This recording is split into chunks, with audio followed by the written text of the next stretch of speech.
Welcome to Pindar Poetry. We hope you learned something new. You begin by confirming eligibility and assembling core documents. Appointment letter, prior API records, guidelines. Once done, create a master inventory of evidence, publications, teaching load, projects, student supervision, and tag each item with the relevant API category. Then, immediately draft concise summaries for 3 major publications and 2 teaching innovations. Make sure to set a realistic timeline with weekly targets. This prevents last-minute scrambles. Finally, assign 2-3 hours daily to organize files and write narratives that link evidence to API criteria. You now transform raw evidence into API-ready entries.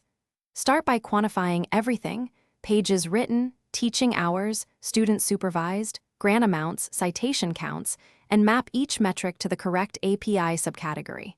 Once mapped, write clear evidence statements that explain who benefited, your role, and measurable outcomes. Next, consolidate publications with full citations and attach PDFs. Summarize teaching innovations with student feedback. Make sure to circulate drafts to 2 trusted colleagues for critique, revise, and maintain an audit trail of versions and supporting files. You complete the dossier by creating a clean index, category-wise entries, annexures, and sign declarations. Once complete, perform a final checklist: formatting, page counts, signatures, and portal upload constraints. Submit at least 24-48 hours early to avoid technical issues. After submission, archive the exact submitted files and receipts. If the score is lower than expected, request written feedback promptly. Correct gaps with dated supplementary evidence, and submit a focused appeal.